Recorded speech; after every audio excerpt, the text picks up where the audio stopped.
Tiger ഹില്ലിൻ്റെ മീതെ നമുക്ക് direct firing ചെയ്തു. നമ്മൾ കുറേ ഡയറക്റ്റ് ഫയറിങ് ചെയ്തു.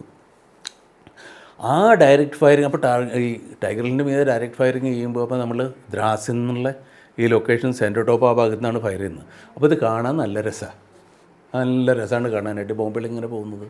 പിന്നെ ബോഫേഴ്സ് ഫയർ ചെയ്യുന്നത് 105 mm extended range base bleed യൂണിറ്റുള്ള ഒരു ഇതാണ്. അപ്പോൾ അതിന് 40-42 കിലോമീറ്റർ ദൂരത്തേക്ക് ഫയർ ചെയ്യാം. അപ്പോൾ ആ ഇത് വെച്ചിട്ടാണ് പോകുന്നത്. അപ്പോൾ ഇതിൻ്റെ ഈ ബേസ് ബ്ലീഡ് എന്ന് പറയുമ്പോൾ അത് പോകുമ്പോൾ നമുക്കൊരു ശരിക്കും ഒരു ട്രെയിൽ കാണാം. അപ്പോൾ അത് കാണാനായിട്ട് കംപ്ലീറ്റ് മീഡിയ അവിടെ തടിച്ചു കൂടിയിട്ടുണ്ടായിരുന്നു. അപ്പോൾ അക്കൂട്ടത്തിൽ നമ്മുടെ ബർക്കാദത്തും ഉണ്ടായിരുന്നു. അപ്പോൾ ബർക്കാദത്ത് അവിടെ നിന്നിട്ട് നല്ല ഒരു പാലത്തിൻ്റെ അടിയിൽ ചെറിയൊരു പൂളുണ്ട്. ഇതിൻ്റെ ഉള്ളിൽ ഇവിടെ നിന്നിട്ട് ഇങ്ങനെ കണ്ടിന്യൂസ് ആയിട്ട് ഇങ്ങനെ പാസ് ചെയ്തുകൊണ്ടിരിക്കുകയാണ്. അപ്പോൾ അത് രാജ്യം മുഴുവൻ കേൾക്കുക ലൈവ്. അവിടെ നിന്ന് ഇത്തിരി കഴിഞ്ഞപ്പോഴേ കണ്ടിരിക്കുന്നു നമ്മുടെ മീതയ്ക്ക്. അപ്പോൾ ഞാനവിടെ ഉണ്ട്, കമാൻഡറുടെ ഒപ്പമുണ്ട്, ഞാനും ഉണ്ട്. പിന്നെ കമാൻഡിങ് ഓഫീസർ 158 മീഡിയം റെജിമെൻ്റ് ഉണ്ട്. അവരുടെ ഗൺസാണ് ബോഫേഴ്സ് ഫയർ ചെയ്തുകൊണ്ടിരിക്കുന്നത്. അപ്പോൾ ഞാൻ ബ്രിഗേഡിയർ ലഖ്വിന്ദർ സിംഗിൻ്റെ കൂടെ ഉണ്ട്, ഞങ്ങൾ 3 പേരും അവിടെ ഉണ്ട്. അപ്പോഴത്തേനും ഒരു ഷെല്ല് വന്നിട്ട് നമ്മുടെ അടുത്ത് ഒരു 20 മീറ്റർ ദൂരത്ത്. അതോട് കൂടിയിട്ട് പിന്നെ അവിടെ നിൽക്കുന്നത് ഈ ഗണ്ണിൻ്റെ ലെയറും ബ്രിഗേഡിയർ ലഖ്വിന്ദർ സിംഗും ഞാനും ഈ 158 മീഡിയം റെജിമെൻറ്റിൻ്റെ CO കേണൽ AK ശർമ്മ, ഞങ്ങൾ ഇത്ര ആൾക്കാരേ ഉള്ളൂ, ബാക്കിയുള്ളവരൊക്കെ പോയി. അപ്പം പിന്നെ നമുക്ക് സംശയത്തെ എന്താ സംഗതി എന്ന്. അങ്ങനെ പെട്ടെന്ന് ആർമി ഹെഡ് ക്വാർട്ടറിൽ നിന്ന് ഇങ്ങനെ ഈ ഇൻഫർമേഷൻ കിട്ടി വരികയാണല്ലോ. അവിടെ നിന്ന് ഒരിത് വന്നു, ഇത് ആരോ അത് കണ്ടുകൊണ്ടിരിക്കുന്നുണ്ട്, ലൈവായിട്ട് പറയണത് നമ്മൾ ഇവിടെ നിന്നാണ് ഫയർ ചെയ്യുന്നത്, ഈ ഫയർ ചെയ്യുന്നത്, ഗൺസിൻ്റെ ഫോട്ടോ എടുത്തിട്ട് ഇവിടെ നിന്ന് അയച്ചു കൊടുക്കുകയാണ്. അങ്ങനെ പിന്നെ നമ്മൾ പട്ടാളക്കാരെ പറഞ്ഞ് നോക്കുമ്പോഴുണ്ട് ഈ ചങ്ങാതി നല്ല പാലത്തിൻ്റെ അടിയിൽ നിന്നിട്ട് നല്ല കമൻട്രി, റണ്ണിങ് കമൻട്രി കൊടുത്തിട്ടിരിക്കുകയാണ്.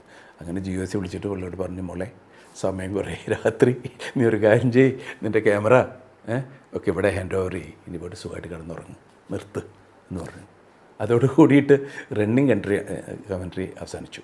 അങ്ങനെ നമ്മൾ 4-ാം തീയതി അന്ന് അമേരിക്ക അവരുടെ, എൻ്റെ ഓർമ്മ ശരിയാണെങ്കിൽ വായിച്ചത് 223ാമത്തെ ഇൻഡിപെൻഡൻസ് ആനിവേഴ്സറി സെലിബ്രേറ്റ് ചെയ്തുകൊണ്ടിരിക്കുകയാണ്.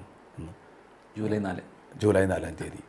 ജൂലൈ 4-ാം തീയതി അമേരിക്ക അത് ചെയ്യുമ്പോൾ നമ്മുടെ രാഷ്ട്രത്തിന് സ്വാഗതം ചെയ്യുന്നത് ടൈഗർ ഹില്ല് പിടിച്ചെടുത്തു എന്നുള്ളതാണ്.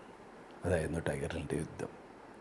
അപ്പോൾ ആ ടൈഗർ ഹില്ലിൻ്റെ യുദ്ധം കഴിഞ്ഞ് ഉടനെ തന്നെ, അപ്പോൾ അന്ന് ടൈഗർ ഹില്ലിൻ്റെ ഇത് നടക്കുമ്പോൾ എൻ്റെ റെജിമെൻ്റെ കാര്യം പറയണമല്ലോ, ഞാൻ COS ഒതുക്കി.